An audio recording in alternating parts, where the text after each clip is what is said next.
ఇంకా ఆలస్యం చేయకుండా ప్రసాదాన్ని తయారు చేద్దువు గాని పదమ్మా.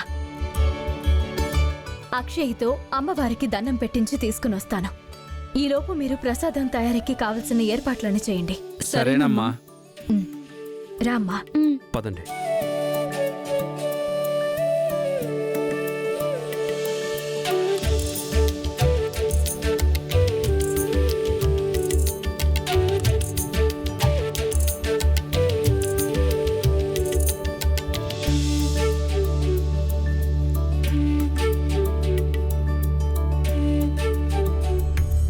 అమ్మా అన్నపూర్ణాదేవి, ఈ ఊరికి అభయం నువ్వు. నమ్మకం, ధైర్యం అన్నీ నువ్వే. నలువైపులకు కాపలాగా ఉన్న నువ్వు ఆ దుష్టశక్తిని లోపలికి ఎలా రానిచ్చావమ్మా? నీ పంటలను పాడు చేస్తుంటే చూస్తూ ఎలా ఊరుకున్నావమ్మా?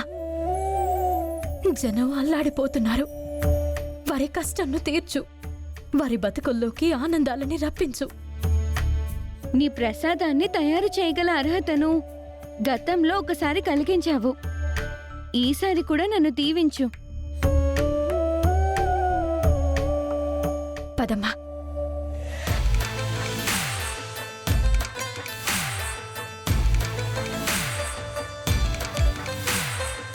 ఇది తీసుకుని అక్కడ పెట్టు.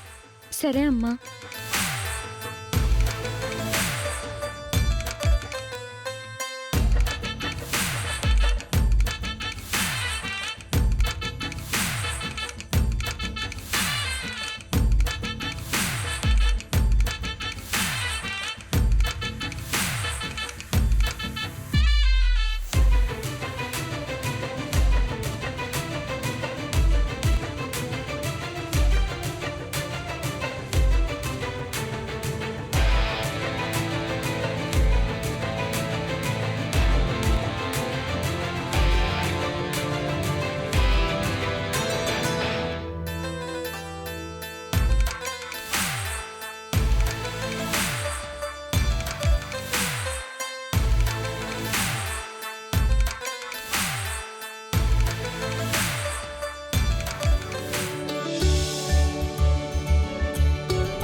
ప్రసాదం చేస్తున్నావా?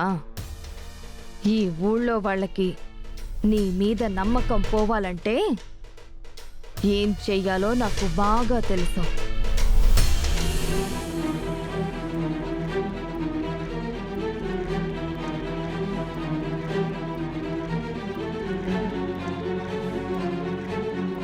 ఎందుకు ఆగిపోయా? ఎందుకు తిరుగుతున్నావు? నువ్వు తిరుగుతున్నావు, నేను తిరుగుతున్నాను బంగారం. ఏం మనిషివ్రా బాబు, మన ఫ్యూచర్ గురించి ఆలోచిస్తున్నావేమో అనుకున్నాను. ఫ్యూచరా? ఓ విషయం చెప్పు, మనం ఈ ఊరికి ఎన్నిసార్లు వచ్చుంటాం? ఓ 100 సార్లు వచ్చింటాం. అవనికి అక్షయ్కి గౌరవం దక్కినట్టు నీకెప్పుడైనా దక్కిందా? నాకు లేదు. సిగ్గుండాల మాటండానికి. ఆహా, ఇది బాగుందే. నీకు హారతులు బట్టి బ్రహ్మరథం ఎక్కించి ఊరేగిస్తున్నారా ఏంటి? అది కాదురా బాబు. చూడు, నస లేకుండా విషయానికి రా. ఈ ఊర్లో మనకి ఎప్పటినుంచో విలువ లేకుండా పోయింది. అది తెలిసిన విషయమే. ఇప్పుడు మరింత దిగజారిపోయేలా ఉన్నాం. ఎందుకంటే అవనికి మనకి మధ్య ఎప్పటినుంచో గొడవలు నడుస్తున్నా ఇక్కడ ప్రతిసారి ఏ సమస్య వచ్చినా సాల్వ్ చేస్తుంది. దాని వలన అవని లెవెల్ రోజు రోజుకి పెరిగిపోతుంది. ఇప్పుడు గుడి దగ్గరికి అక్షయం తీసుకొని వెళ్లి ప్రసాదం చేయించబోతుంది. రేపటి రోజున దుష్ట శక్తిని అంతం చేసిందే అనుకో, అప్పుడు అవని పరిస్థితి ఎలా ఉంటుంది? అనుమానం ఏముంది? ఓ రేంజ్ లో ఉంటుంది. తల్లి కూతుళ్ళకి ఇక తిరుగుండదు. తట్టుకోవడం కష్టంగా ఉంటుంది. అయితే ఏం చేద్దాం? ఎవరికి తెలియకుండా మన సిటీకి వెళ్ళిపోదాం. అది ఇంకా బాధగా ఉంటుంది. ఇక్కడ ఏం జరుగుతుందో మనం చూడాలి. కుదిరితే చెడగొట్టాలి. చెడగొట్టేద్దాం. గుడి దగ్గరికి వెళ్ళి ప్రసాదంలో విషయం కలుపుదామా? వద్దురా బాబు. ఇటువంటి క్లిష్ట పరిస్థితుల్లో అలాంటి పనులు చేసి దొరికిపోయామంటే ఊరి నడిబొడ్డున మన సమాధులుంటాయి. అవును, అది కరెక్టే. మరి ఏం చేద్దాం? ఊరందరూ శవాల కోట గురించి మాట్లాడుకుంటున్నారు కదా. అవును. దుష్ట శక్తి ఆ చుట్టుపక్కల ఏరియాలో ఎక్కడుందో తెలుసుకుందాం. దాని గురించి బయటపడదాం. అవని కంటే ముందే ఆ పని చేశామనుకో, అప్పుడేమవుతుంది? అది నువ్వే చెప్పు. మనకి మంచి పేరొస్తుంది. వేదవతి గారి రెండో కోడలు ఎంత గొప్ప పని చేసి ఊరిని కాపాడారని మన గురించి తరతరాలు మాట్లాడుకుంటారు. అవును బగరా, నువ్వు అన్నది 100% నిజం. మనం మన ప్రయత్నం చేసి మంచి పేరు తెచ్చుకుందాం. అయితే దుష్టశక్తిని కనిపెట్టడానికి ఎలాంటి ప్లాన్ వేస్తే బాగుంటుందో ఇద్దరం తీవ్రంగా ఆలోచిద్దాం. ఐగిరి నందిని నందిత మేదిని విశ్వ వినోదిని నందనుతే గిరివర వింధ్య శిరోధిని వాసిని విష్ణు విలాసిని జిష్ణునుతే భగవతి హేషితి కంఠ కుటుంబిని భూరి కృతే జయ జయ హే మహిషాసురమర్దిని రమ్య కపర్దిని శైలసుతే.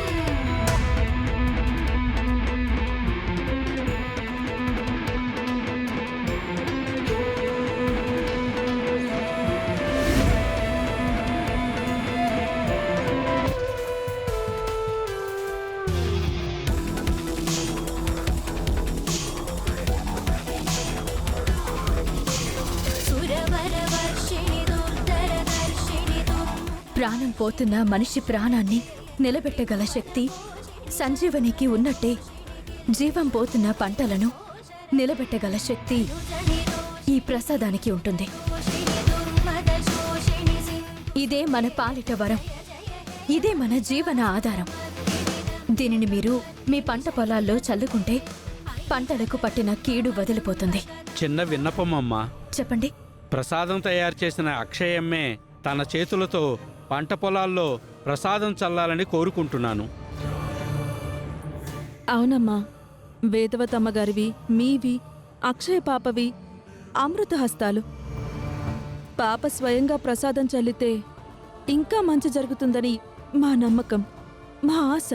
అలాగే అమ్మా అక్షయ, నువ్వే స్వయంగా పంట పొలాల్లో ప్రసాదాన్ని చల్లిరామ్మా. ఈ కార్యం నీ చేతుల మీదుగానే సంపూర్ణం కావాలి. సరే అమ్మా, ఊరికిచ్చిన మాట నీ మాట తప్పను.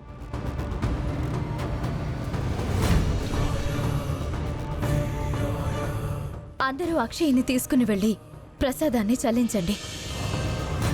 అది ముగిసిన తర్వాత రచ్చబండ దగ్గరికి చేరుకోండి.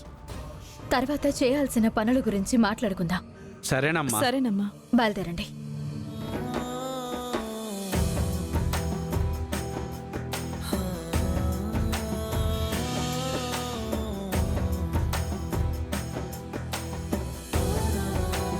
అత్తయ్య కలలుగన్న రోజులు ఇవే బావా.